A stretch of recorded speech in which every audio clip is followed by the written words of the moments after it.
allocation of the resources. And the Biafran has already hit Nigerian military on the ground. Artillery. Wọ́n ti defeat gbogbo Nigerian armed forces lórí ilẹ̀. Nigeria ò ní agbára mọ́. Then Nigerian Air Force wọn ò strong. Nigerian Air Force ò strong. Wọn ò ní flight technical know-how. Now, lórí ọ̀rọ̀ tí ẹ fi bẹ̀rẹ̀ ní àárọ̀ yìí lórí àṣẹ àwọn ọba. Bẹ́ẹ̀ni sà. Mo fẹ́ analyse lórí ẹ̀ fún àwọn ọmọ Yorùbá. Kán lè mọ what do they want? Kí ni ojú wọn fẹ́?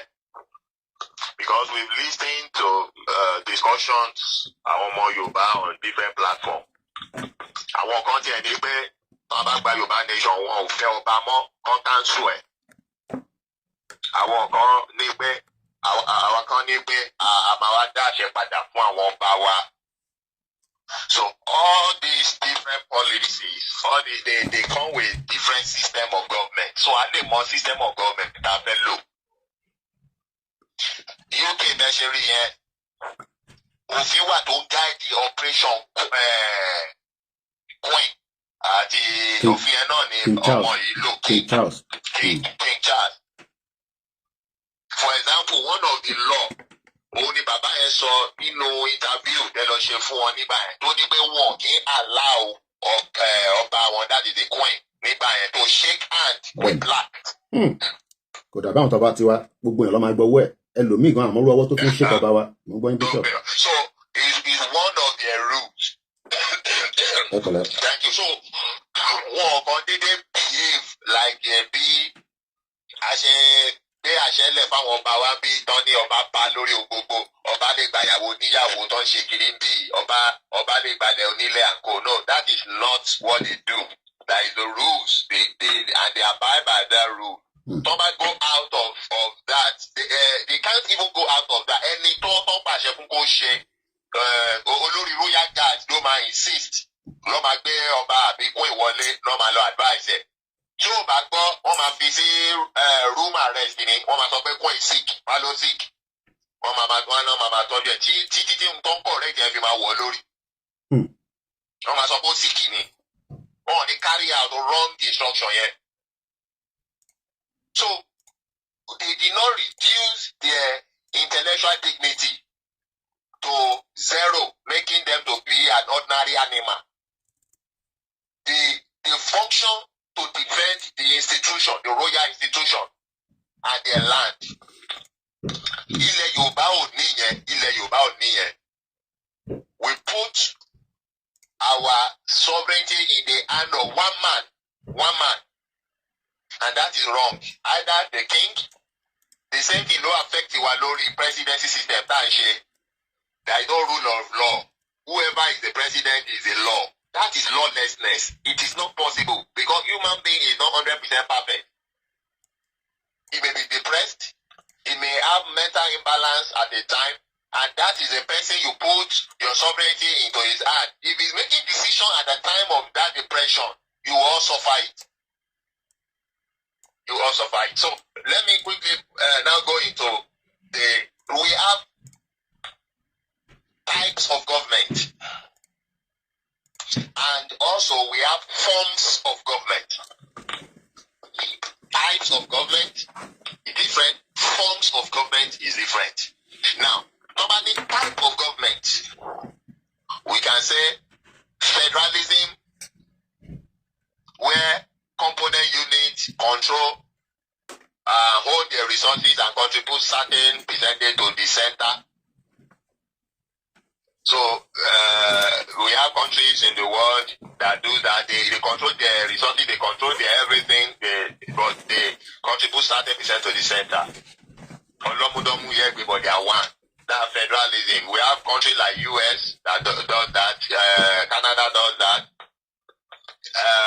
Even UK is federalism because Wales have its own control, Northern Ireland have its own control, Scotland have its own control, England have its own control, so they all contribute to the center. That's federalism. So these are federal component unit control and hold their resources, manage their everything themselves, and they now contribute that to the center to manage the whole. So that's federalism. Now, apart from that, we have unitary system. It's a type of government. A unitary system is where the center is the one that controls everything. The component units, they are paralyzed without the center. Now, all these things have purpose. In a country where they are using unitary system, where it is the center that controls everything, the component units are paralyzed without the center. They are subordinate to the center. Number one, such a country must be one language. I'm going here, Bishop. Okay, network from his side. But we're enjoying him. He's giving us the breakdown of what we need to know. Because this is the platform where you learn new things and old things. So while we're waiting for Bishop to return back, his network is probably Biojo run the lane, I don't know. We appreciate him. Mama Uche Sekoiki, all over the land of the Southerners is seriously bleeding. And the interesting thing is that all the governors are under the oath and contract with Satan of Shokoto. And that is why Moshife Bill or Bishop, I hope he's going to call back regarding, what we discussed yesterday, the globalist. If you watch our program last night, you would understand. And we will pick it up from there later on as well this morning because we have ample of time. Once again, Mokibu Benyi Yawa, Mokegome Bilo for real, 21 to 3. A lot of people, General Abacha tried to wipe out Rivers State from Nigerian map. That's Dr. Kemeno lawyer. So Moke Yawa.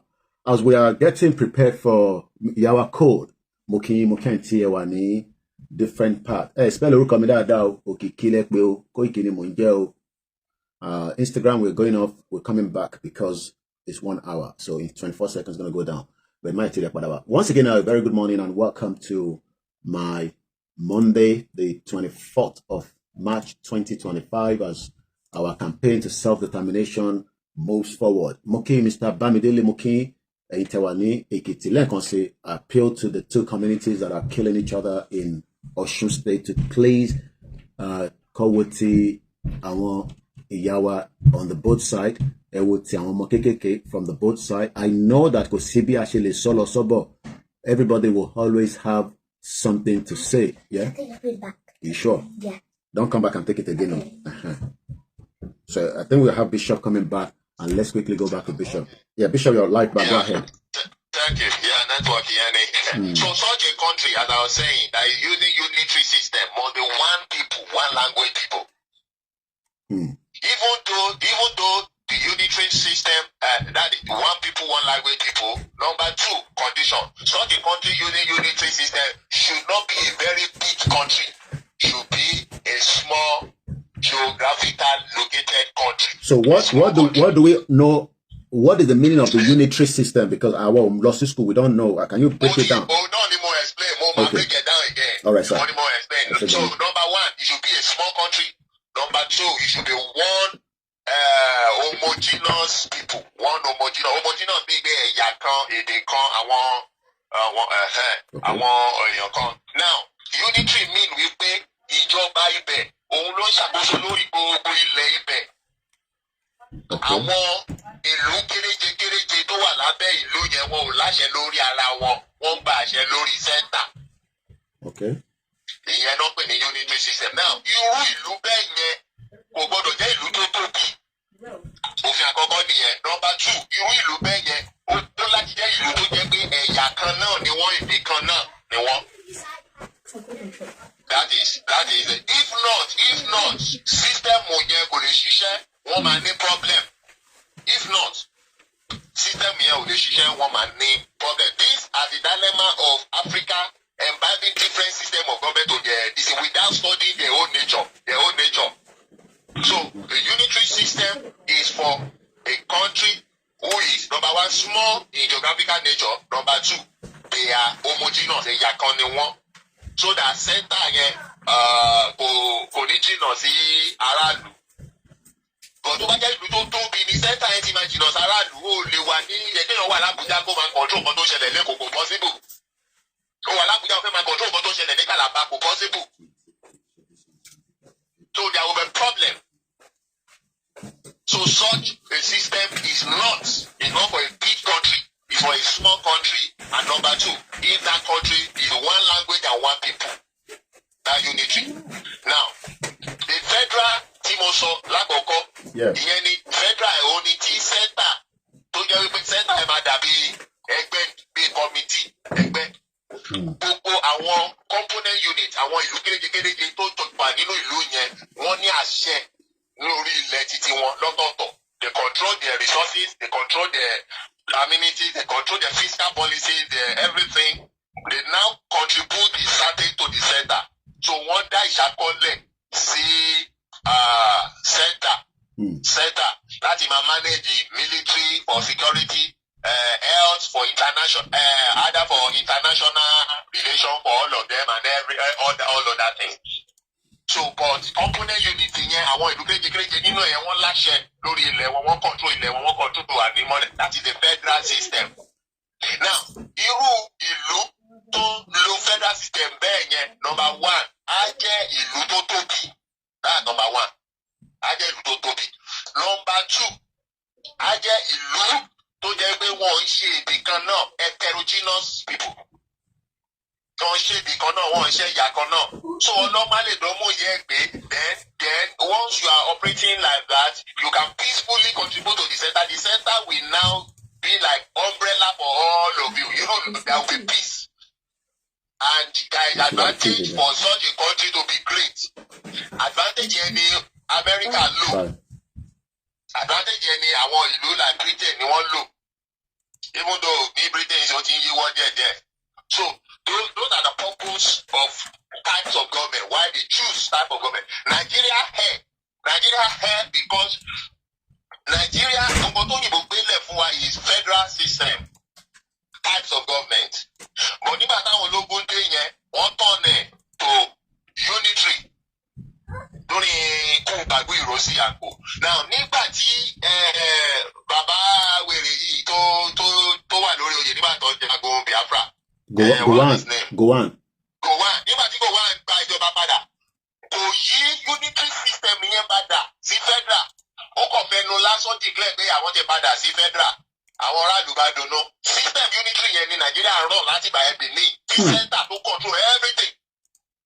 Àti ìgbà ogun yẹn ní Nigeria ò gbádùn Benin. That's why Nigeria is living on deception. So let me ask question, Bishop.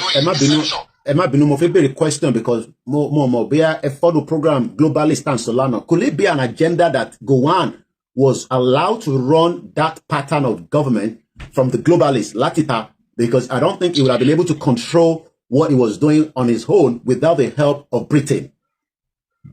Yes, it could be because he went during the war. He went to UK for support, and they guide him, and he also schooled there.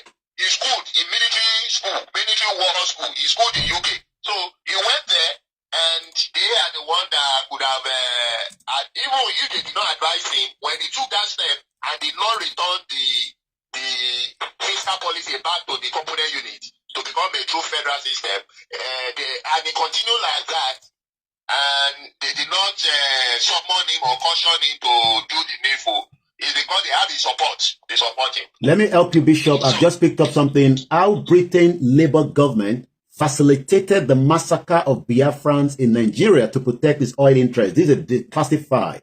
On the 50th anniversary of the end of the Biafra War, the world's worst humanitarian crisis in the 1960s, declassified British files shows that Harold Will-Smith government secretly harmed and backed the Nigeria Gowon government aggression against the secessionist region. This was by Mark Curtis on the 29th of April 2022, and we're going to be sharing the link out for those that wants to do a follow-up to that. Go ahead, Bishop. Thank you very much. So they won't care. The British, they don't care. They don't care. So far you are foolish enough and you don't have brain enough to build your own country, they will take advantage for their own purpose. So they have seen the lacuna. Once the opportunity and the so the federal government is now in their hands. Because the federal government cannot control Nigeria anymore.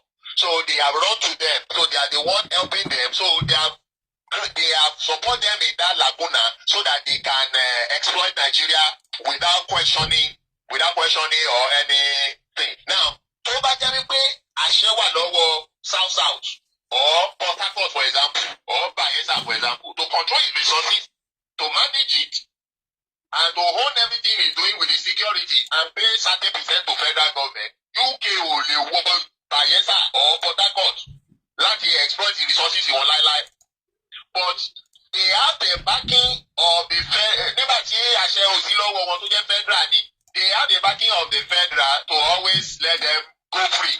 Nítorí pé ọwọ́ wọn ni wọ́n jẹun, ọmọ Yorùbá máa ní tó bá jẹun pé má jẹun pé. So ọwọ́ UK ní Nigerian government jẹun pé náà jẹun pé sí. So UK dẹ̀ máa rán wọn létí wípé àwọn ló gbà yín lẹ̀ nígbà ẹ̀rùn. So nígbà òjò náà ẹ̀yin náà láti gbà wọ́n lẹ̀. So that is the dilemma of Nigeria, corruption and deception. The government of Nigeria is functioning on deception. So Nigeria is not a federal system or type of government. Nigeria is a unitary system type of government. And the document is fraud. The 1999 Constitution and the Constitution, all the Constitution, military Constitution and everything after that war, after the Biafra war is a fraud. They were never people's constitution. They were, even the military constitution run by Babangida were never truthful. Because what the constitution says, it will from the back take it back. It will from one end see something, from the back take it back. So that's about type of government. Now, I said there is form of government through what? Now, ìlú tó ń lo one form of government, only lo any of the type of government, no. A country must have that too, one type and one form. A country must have that too, one type of government running and one form of government running. So that is the dilemma of type of government on the Akoko soil and the specification. Now we are going to form of government now. When we talk about form of government, we can talk about parliamentary form of government or presidential form of government. So ibi ni mo ti fẹ́ bọ́tọ̀ lórí àṣẹ àwọn ọba tí a sọ̀rọ̀ ní àkọ́kọ́. Now we have parliamentary form of government. Now, àwọn òyìnbó nígbà tó ń lọ, wọ́n mọ̀ wípé ọmọ aládé ni wá, Yorùbá, they have a monarch. Àwọn náà, àwọn pe monarch wọn ní Emir and Co. Àwọn ilẹ̀ Igbo, wọ́n lo monarch wọn náà, wọ́n pè ní Obi, Eze and Co. So wọ́n rí pé àwọn ìlú yìí, ọmọ aládé ni wọ́n, orí adé ni wọ́n. So the system of government that enshrine authority fún orí adé is parliamentary system. So they handed over parliamentary system of government for us. Now, the structure of parliamentary system is that there is a parliament which you call House of Assembly. Now, the person who is the executive director of the country, the executive director of the country is also member of the parliament. Only executive. So constantly, kò ní the House of Assembly máa pe executive. Irú ìtàn pé Buhari nígbà yẹn tí House of Assembly invite Buhari.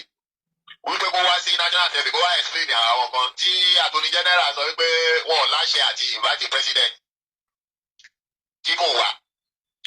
A parliamentary system of government, constantly the executive director of the country, which is the prime minister, is obliged.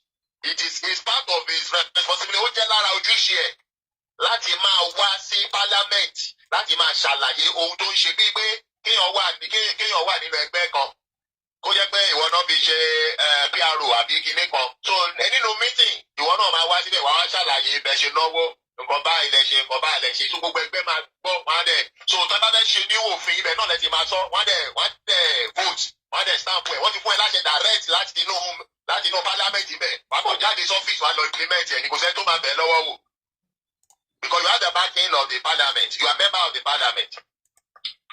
And the prime minister is not the head of the parliament. The parliament have chairman or president of the parliament or head of the parliament, whatever you want to call it.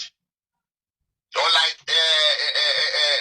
presidential or Nigeria, tó jẹ́ wípé president wọ́n ti sọ House of Assembly the rubber stamp mo ti president bá ti sọ báyìí president of the senate ló máa ṣiṣẹ́ ẹ̀ ní láàrin àwọn senate gbogbo wọn máa fò tẹ̀tẹ̀ ẹ wo ṣẹlẹ̀ ní Nigeria on the state of emergency ní Rivers State. Wọ́n ti swear in the retired military and co, which is not constitutional. Kí House of Assembly tó gbé ìgbésẹ̀. And within 2 days, wọ́n rí pé wọ́n ti late. Pápá àwọn House of Assembly ṣe nǹkan tó fẹ́ ṣe wọ́n náà wọ́n support yẹ. And some people in the House of Assembly did not support it. But wọ́n gbàjọ àárọ̀ ọjọ́ kejì ní news ti gbé wípé gbogbo wọn gba ṣé $10,000 àbí $100,000 ni wọ́n sẹ́ndì sí gbogbo wọn. Àbí I think it's $10,000. $10,000. That is sign. Yeah, so you look at that. So in parliamentary system, that's the structure. Now, in parliamentary system, Oba is now called nígbà Nigeria. Àwọn ìbò yẹn ṣe kìíní kan nítorí wípé Nnamdi Azikiwe ó ṣiṣẹ́ fún wọn to kick out Awolowo, to betray Awolowo that time. So Oba ló yẹ kó fi ṣe governor general. Nígbà yẹn, apart from prime minister, ó dàgbé ẹni tó fi jẹ prime minister yìí Tafawa Balewa. Then president general òun náà wá gbé fún Nnamdi Azikiwe.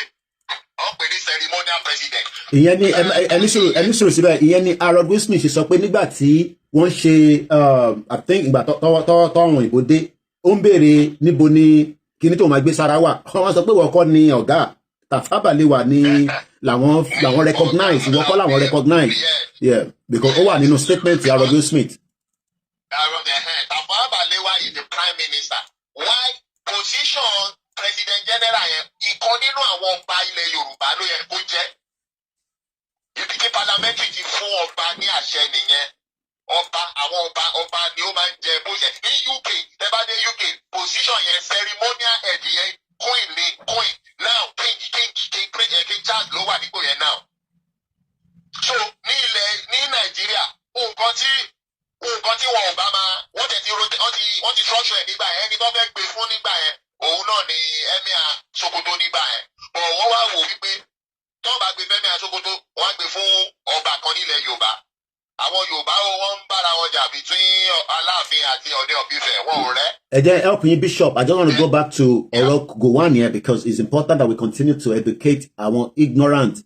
In the run-up to Gowon's declaration of war, the British officials made it clear to the Nigerian government that they supported the country's unity. Labour Minister George Thomas told the Nigerian High Commissioner in London in April 1967, for example, that the federal government had our sympathy and our full support, but hoped the use of force against the East could be avoided. Britain initially refused Gowon's request for military support to target the Biafra port. By June 1967, however, the new British High Commissioner in Lagos, Sir David Hunt, wrote in a memo to London that only way of preserving the unity of Nigeria is to remove Ojukwu by force. He said the Biafran leader was committed to remain the ruler of an independent state and reiterated that the UK interest lay in a family supporting the federal government. On the 1st of July 1967, Gowon asked Britain for jet fighter and bomber aircraft, 6 fast boats and 24 anti-aircraft guns. Britain rejected the aircraft and boat, but agreed to supply the anti-aircraft guns. The Deputy High Commissioner in Enugu, Biafra main city, noted that supplying the anti-aircraft guns would be seen as British backing for Gowon regime, and they could also take on the offensive role if mounted in an invasion fleet. So Britain was fully in support of the unity of one Nigeria and in fighting against the Biafra as at the time. Let's hope they can do the same thing this time around. Egbosuke Bishop. Now,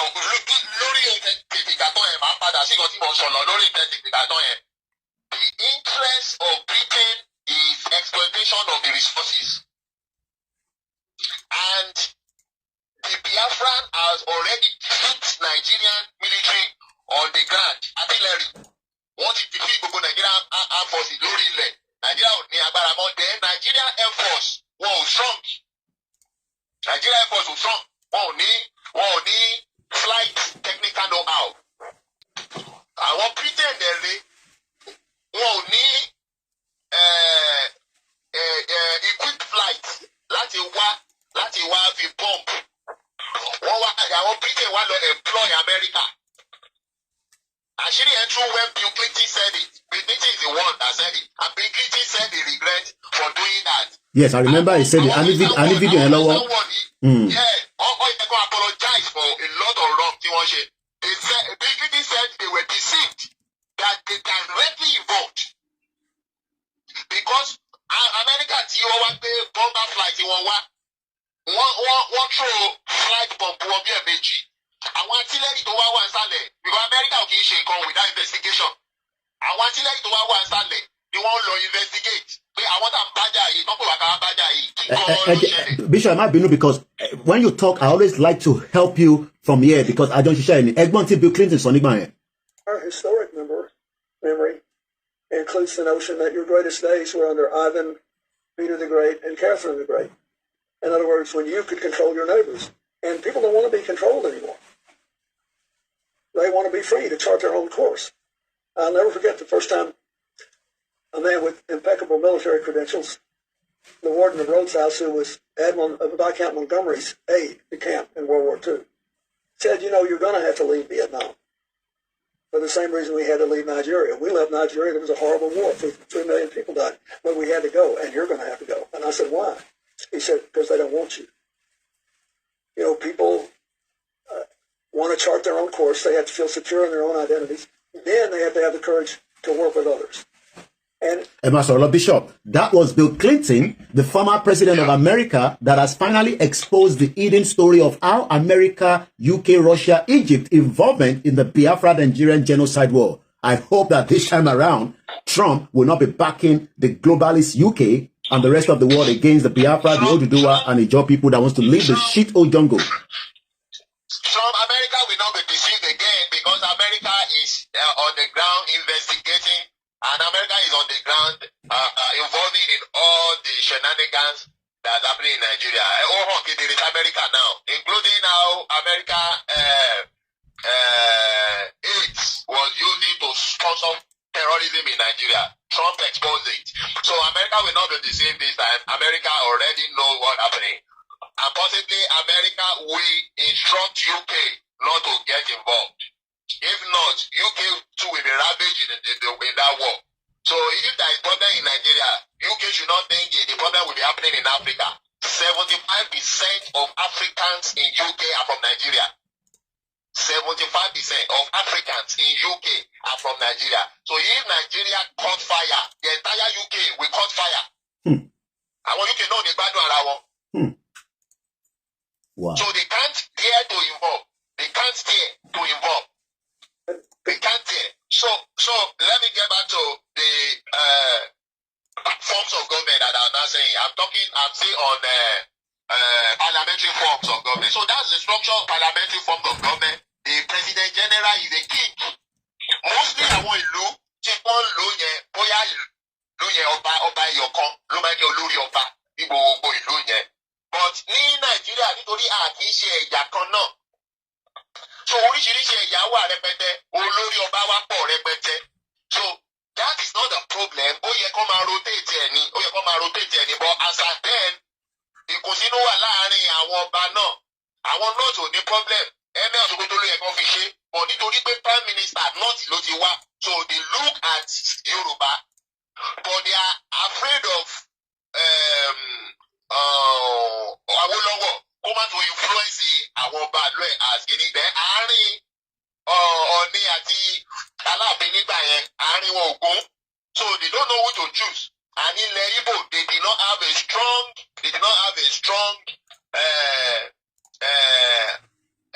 king system. They have Obi. Wọ́n tó kan Eze. So wọ́n wá lọ opportunity yẹn láti kókó mú Nnamdi Azikiwe láti ilẹ̀ Igbo. Instead kan mú ọba. So that's what I don't want to buttress. That position tó fún Nnamdi Azikiwe yẹn kì í ṣe politician ló yẹ kó fún, ọba ló yẹ kó fún. Because parliamentary system, the parliamentary system don't recognize ọba nìyẹn. So iṣẹ́ tí wọ́n ní láti máa travel gbogbo ìlú láti máa rí pé àlàáfíà wà, wọ́n á inspect the project, wọ́n á inspect gbogbo iṣẹ́ tó ń ṣe, á bring report padà wá fún House of Assembly. Ibẹ̀ ni Prime Minister náà ti máa rí wípé iṣẹ́ táwọn náwó sí. Bóyá Prime Minister wá parọ́ House of Assembly ni o. President General tó jẹ́ ọba ló máa mọ̀, ló máa wá sọ House of Assembly wípé iṣẹ́ tí prime minister sọ pé òun ṣe ní bíbá ibi tí lọ́bẹ̀ àárí kankan o àbí kó wá sọ wípé iṣẹ́ gidi ni wọ́n ṣe àárí ó dẹ̀ wà òkè wọ́n dẹ̀ dìde approve iṣẹ́ mi fún. So that is how parliamentary system has a check and balance. And number two, tí wọ́n bá ti approve tó bá ti ṣe òfin bẹ́ẹ̀ yẹn ní House of Assembly prime minister kan ló máa sign ni ló máa approve òfin ẹ̀.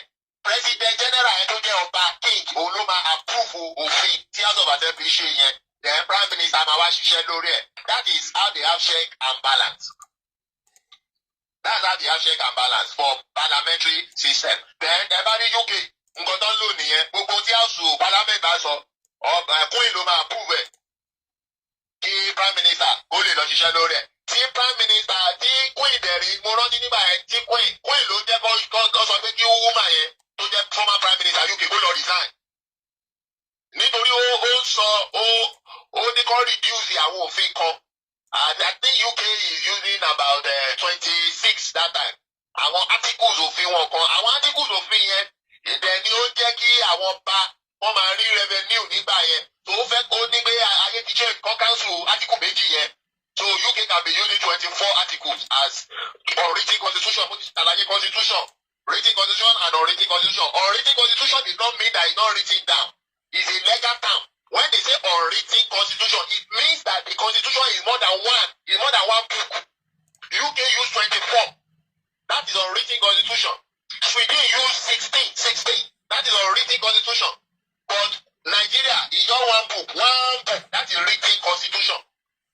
And it has advantage and disadvantage. Mo ti ṣàlàyé nígbà tó ń sọ̀rọ̀ constitution. So in unwritten constitution, it's not easy to maneuver or confuse the judge because ó máa lọ tààrà sí article ibi tí ọ̀daràn yẹn tó ti ṣẹ̀ ni and you no go out of that book. Written constitution ìwé kan ní gbogbo òfin yẹn ẹ mọ́tò ẹ̀ papọ̀ nínú ìwé kan. Ẹ dẹ̀ sọ pé anything outside of this book is supreme to it. So tí wọ́n bá ń sọ̀rọ̀ nípa article A nínú ìwé yẹn náà tẹ́yìn yẹn ti dáràn. Lọ́ọ̀yà ẹ̀ lè lọ sí article Z tí ò tọ́ mọ́ article A tẹ́yìn yẹn ti dáràn á fa nǹkan tó bá tákù kìíní yẹn jáde. The judge will be confused. Ibi tó ti lọ mú yẹn wá kò tọ́ mọ́ ibi kìíní á dẹ̀ máa kóòdù wípé inú ìwé yẹn ló ti mú jáde and òfin sọ wípé anything outside the book is supreme. Òun ló ṣe jẹ́ kó máa postpone ẹjọ́ wọ́n máa postpone court case wọ́n máa postpone most of the case tó bá rí lọ́ọ̀yà tó ya wèrè tó jẹ́ pé ó máa da ẹjọ́ rú mọ́ adájọ́ lójú at the back end ló ti máa ń settle case at the end wọ́n máa pè ní kí wọ́n máa ń pè náà pre-bargain wọ́n lọ settle ẹ̀ lẹ́yìn because ẹjọ́ yóò ṣe dá. So that's the dilemma of Nigeria. But that cannot happen in unwritten constitution because gbogbo òfin yẹn ló wà ní article ti tiẹ̀ differently. So tó bá ti ṣe maybe out of agriculture ó wà differently. Tó bá ti lògbàdì òfin in agriculture line ìwé agriculture yẹn nìkan náà máa mú wá o ò lè jáde nínú ẹ̀ o ò lè lọ gbé ìwé medicine kò máa kóòtù òfin nínú act of medicine kò fẹ́ máa fi da orí act of agriculture yẹn. So most of the time ní UK Sweden àwọn ìlú tó ń lo unwritten constitution bẹ́ẹ̀ lọ́ọ̀yà yẹn máa ń wá láti wá gbẹ̀bẹ̀ ni fún client ẹ̀ wípé my judge tamper justice with mercy. Ẹ wo obìnrin ọmọ Nàìjíríà yẹn minister of petroleum gbà yẹn. Dezani, the criminal. Nígbà tí ó wà ní UK court ṣó argue pẹ̀lú adájọ́. I was there. Wọ́n ò bí dá. Kò lè argue because òfin tó fi mú ó wà straightforward nínú articles ẹ̀. Adájọ́ ẹ̀bọ̀ máa ta òfin yẹn fún ni wípé are you guilty or not? Òun náà dẹ̀ ti mọ nǹkan tó ń ṣe evidence ẹ̀ wà ó máa ní guilty sir guilty ló máa ṣe. Títí tó bá ti sọ pé so nígbà tó dẹ̀ mọ́ pé o ṣẹ̀ báyìí kí ló wá fẹ́ ká ṣe fún ẹ̀.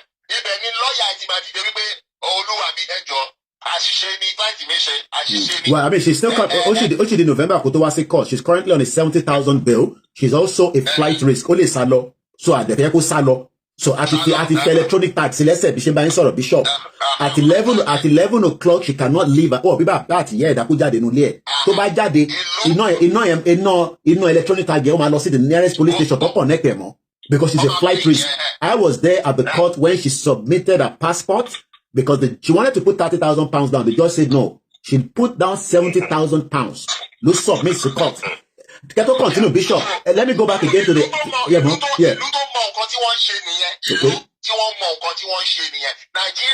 and even our Yoruba people. For now, I'll get more anything.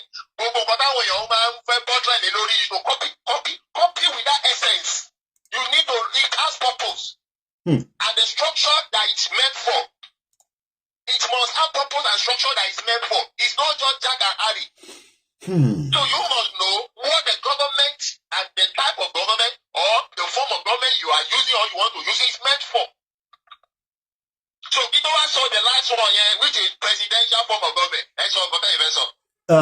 Let's go back again to the Biafra War. As a result, Britain supplied 36 armored personnel carriers along with 2,000 machine guns for the Gowan government in 1960 to fight 1967 to fight the Biafra because of their interest. Anti-tank guns and 9 million rounds of ammunition. I hope you are listening. This is what it means. You will need this kind of supply. According to Dennis Healy, the defense secretary wrote that he hoped these supplies would encourage the Nigerian Gowan government to look to the United Kingdom for their future purchases of defense equipment. By the mid-1968, Britain has supplied 15 million rounds of ammunition, 21,000 mortar bombs, 42,500 each-sword round, 1,950 rifles with grenade launchers, 15,000 IBS of explosive, 500 submachine guns, 4,000 rifles, and 4 helicopters. Bishop, go ahead again. Yeah. Thank you very much. Hey. Now, let me now go to the presidential form of government. Now, presidential form of government is the type of government you see in America where the name of the executive is called president. The type you see in Nigeria, the name of the executive is called president. Now, the power given to the president is like, he is the commander-in-chief of armed forces and is also the head of the executive. But in parliamentary, the prime minister is not the commander-in-chief of armed forces. He is only the head of the executive. The commander-in-chief of armed forces is the defense minister, who is also member of the parliament. So all the commanders, executive, military, and everything, they are in the parliament. So it is the parliament that will debate and agree and give order for all the heads to go and execute. While the king with or the queen will sign, approve it. That's parliamentary. But in the presidential, there is nothing like the king. All the land is subject to the president. And he is the commander of the armed forces and also the head of the executive operation. So the House of Assembly is there to checkmate his authority. But in Nigeria, the opposite is they are not there to checkmate. They are there to enhance his authority. So that money can change that. So that's that one side. Now, kini pataki form of government in here. Pataki ẹni wípé ìlú tí wọ́n ti ń lo presidential wọn ò lọ́ba. Are you hearing me, sir? Loud and clear. I don't want to interrupt. Kì í ṣe ìlú tí wọ́n ní orí adé. This is where we have problem in Nigeria. Ìlú tí wọ́n ti ń lo presidential forms of government. Kì í ṣe ìlú tí wọ́n ní orí adé, tí wọ́n ní ọba. That is the reason that forms of government subject all any other leadership or hierarchy under himself. Ní parliamentary system, wọn ò bí prime minister dákó wojú ọba who is the president general. Wọn ò bí dá. Authority oníkálukú ọ̀tọ̀ọ̀tọ̀. And responsibility ọ̀tọ̀ọ̀tọ̀. But in a presidential system forms of government, president yẹn òun ni aláṣẹ ìkejì òòṣà òun everything. So that's the reason nígbà táwọn òyìnbó fún wa ní parliamentary system of government, forms of government, a parliamentary forms of government and a federal system of government. Also, a country using the two simultaneously. They give us parliamentary forms of government and federalism system of government. different component unit, western region, eastern region, northern region. Resources to oníkálukú papọ̀, oníkálukú control resources and they manage and contribute to the center. That's the federal system. Now, àwa jágbogbo ẹ̀rú fúnra ara wa. Àwa tọ̀nù ìlú tó jẹ́ pé kì í ṣe èdè kan náà tí ì ṣe ẹ̀yà kan náà. Number 2, ìlú tó tún tóbi. Àwa sọ the unitary system. Ṣé ti rí pé a ti lùgbàdì principle àwọn òfin and policies tá a lò wọ̀nyẹn. Àwa sọ the unitary. That is number 1. Number 2, a mọ̀ wípé ìlú orí adé ni wá, àwọn ọmọ aládé ni gbogbo wa, àdádé, ilé àwọn ìlú ọlọ́lọ́ba, ilé àwọn ìlú ọlọ́lọ́ba, àwọn ilé àwọn ìlú ọlọ́ba, àwọn ìlú tí ò lọ́ba wọ́n ní baálẹ̀. It's a royal lineage. In UK, wọ́n pè ní Duke of Manchester, Duke of Kinikan, baálẹ̀ náà ń pè bẹ́ẹ̀. A ní baálẹ̀, a ní ọba like that. Now, in spite of the fact pé a change the federal type of government wa, a change the unitary, which is supposed not to be so, and which is error. A tún wá lọ change the forms of government wa from parliamentary, àwọn sọ the presidential. Wàhálà Nigeria ò lè tán láéláé. Because we are operating an error forms and error system of government. Ìjọba Nigeria ló máa dá wàhálà lẹ̀ fún Nigeria every time. So far that system and forms of government is in place. Because it's erroneous. So, number 1, ó contradict àwọn orí adé kọ́ wà ní abẹ́ the politician. So, olóṣèlú kan tí ò ṣe orí adé, because he has made his way to be president, á pàṣẹ fáwọn ọba yẹn nǹkan tó bá fẹ́ wọ́n kí ọba náà dá bó má gbọ́. Because àṣẹ títí ẹ̀ on the president kò recognize ọba. And àwọn ọba yìí ló nílẹ̀, àwọn ọba wọ̀nyí ló nílẹ̀. So nǹkan ti ṣe wọ́n, nǹkan ti ṣe àwọn Nàìjíríà, nǹkan ti ṣe wá. So even orí adé yẹn ẹlẹ́dàá ẹ̀ máa jà, ìlú yẹn ò ní tòrò. Ẹlẹ́dàá ẹ̀ máa jà, ìlú yẹn ò ní tòrò. And that is what we are seeing all over Nigeria. That's what we are seeing all over Nigeria. That's what we are seeing all over Nigeria. Wow. That's it. Wow. So erroneous is like a taboo. So àwọn ọmọ Yorùbá wọ́n láti listen now, come understand kí ni wọ́n fẹ́. If we have a Yoruba nation today, tí a bá fẹ́ dá àṣẹ padà sí ẹnu àwọn ọba wa, we now know it is a parliamentary system we go for, not a presidential. Because it is a parliamentary that enshrine authority for kings. Ó wá láàrin àwọn ọba yẹn bọ́ ìmọ̀ máa rotate ẹ̀ nítorí ilẹ̀ Yorùbá láwọn ọba tó pọ̀. Bóyá àwọn for star king ni wọ́n máa rotate láàrin ara wọn every 4 or 5 years. Wọ́n máa wá sí ipò president general to work with the politicians. But àṣẹ máa wà lẹ́nu àwọn ọba, and we will now have house of kings.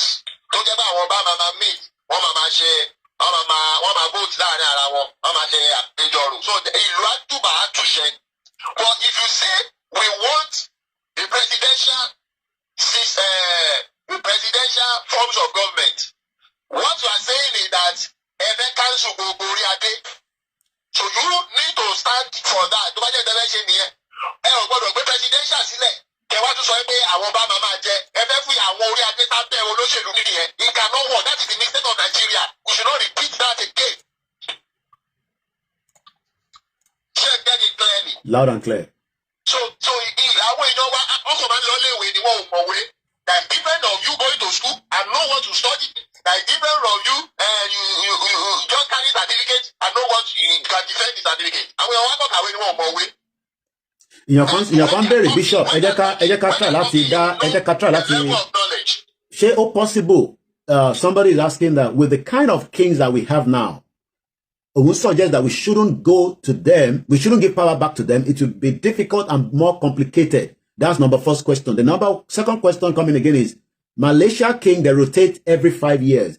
Ṣé torí system of government and run nínú Nigeria burúkú jungle yẹn ló ṣe ní impact pẹ̀lú àwọn tradition system of our own king. Exactly.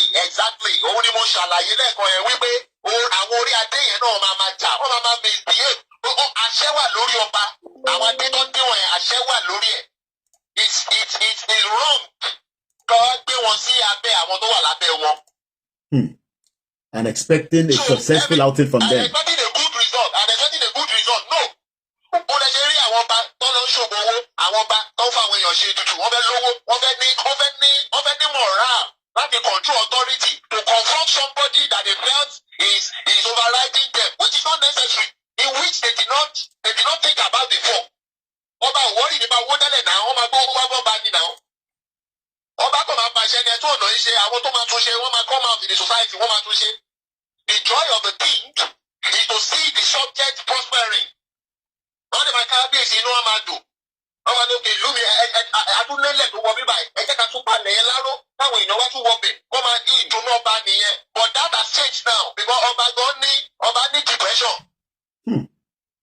Ọba náà fẹ́ lówó sí i because ọba ti rí ẹnìkan tó tí ò ṣe ràn ọba bọ̀ tó lówó tó ń pàṣẹ tó jẹ́ pé wọ́n kó àmì wọ́n kó gbogbo ẹ̀ wá bá mọ́lẹ̀ ọba gbọ̀ jìnnìjìnnì ọba náà fẹ́ lówó náà.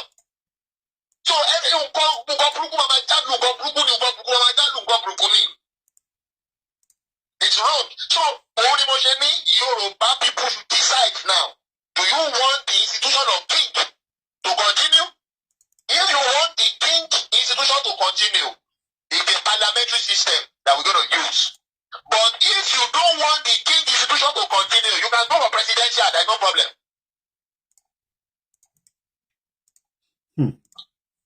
Wow. But you cannot go for presidential and still say that the king institution should exist. Ojora is a taboo. Gbogbo ìlú tí wọn ò lórí adé àwọn ló lu presidential. Ẹ wo Israel. Kí ló lò? Parliamentary system ni now, the prime minister of Israel ẹ gbọ́ now. Even though wípé wọn ò tí ì yan ọba sí Jerusalem. Even though pé wọn ò tí ì yan ọba, wọ́n gbà wípé Ọlọ́run ni ọba àwọn. Wọ́n gbà wípé Ọlọ́run lọ́ba àwọn. Wọ́n dẹ̀ mọ̀ wípé orí adé làwọn ọmọ orí adé làwọn. Wọ́n ti dádé rí náà. Aka ìtàn wọn a mọ àwọn ọba tó jẹ ọba Herod, ọba Adis, King David, gbogbo ẹ̀. Wọ́n ládé wọ́n mọ̀. So wọn ò change ẹ̀ kọ́ lọ gbé president of Israel. Láíláí. Even though wọn ò tí ì lọ́ba. Now, they choose parliamentary. So you have prime minister of Israel. So gbogbo ètò ìjọba ló ní purpose. Ẹ̀dẹ̀ láti mọ orú èèyàn tẹ́ ẹ jẹ́ kẹ́ tó choose. Nigeria is a confused state, and that is the nitty-gritty. So you don't replicate Nigerian mistake in your future setup. Yeah. Yeah, Shegun Bishop, thank you very much for this opportunity again this morning, and that has been Bishop for giving us a background to the kind of Ijoba ton run. Okay, you know, I don't support what this gentleman is saying today. We can run government without the Obas. I think what Bishop is saying is that Facebook, you allow take for you. There's just too much. Anything you post, there's too much restriction now, and it's not good for this kind of movement. But I think what Bishop is saying is that the present day Nigeria is having a toll, and Britain look created Google messy, and that's exactly what we have said many times. Ejekagbo, only time play the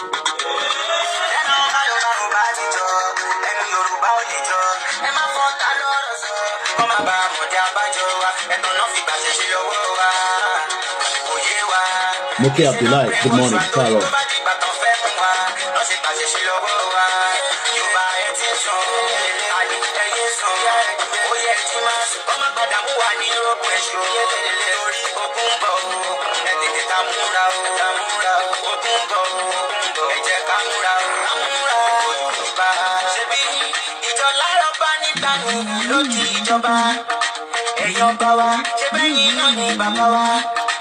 lajú yín sílẹ̀ kájí tí kò gba ilé wa kán yé pa àwọn èèyàn wa lójú yín ẹ jẹ́ kó bá padà sáyé ọba káṣe kán lè padà sẹ́nu ọba olóṣèlú gbọ́dọ̀ máa gbàṣẹ ọba ṣe bí ẹ gangan lọ pé ní ìjọba tipẹ́ tí yorùbá ti fẹnu ṣe ó yẹ kúrò lóko eré lọ́wọ́ yìí ẹjọ́ dédé kí tẹ́nàtì máa padà lé onílé yorùbá ẹ ti sùn àní ẹ yé sùn ó yẹ ẹ ti máa sùn wọ́n máa padà mú wa ní ogun èṣù nítorí ogun bọ̀ ẹ tètè ta múra ogun bọ̀ ẹ jẹ́ ká múra yorùbá ìjà yìí ti ẹ̀ṣẹ̀jà sọ́nà epo ṣàníkan ìjà gbogbo Yorùbá ó yẹ dìde ẹ̀yìn alágbára àsìkò ti tó wọn kì í sọ fáfọ́jú kò jọ ń rọ ohun kan máa mọ̀ ẹja wọ́n lápò tí ó yọ ẹja gbomi lágbàáná ìgbọràn sàn jẹ́bọ rírun ẹjẹ́ kó tó wà látòrò dúdú kò sẹ́ni bọ́dí tó lè rírun Yorùbá ló dalẹ̀ jù ẹ má fi bínú.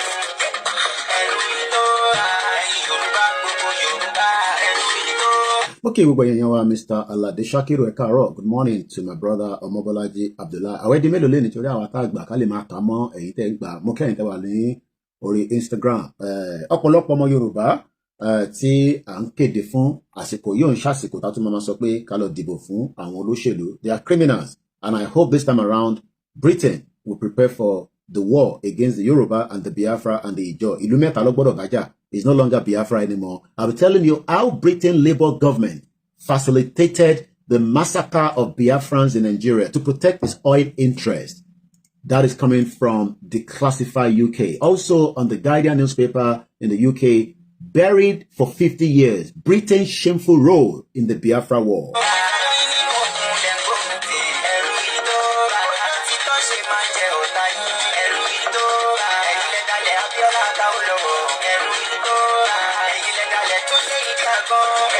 I went to the 24th, so that means we are at the final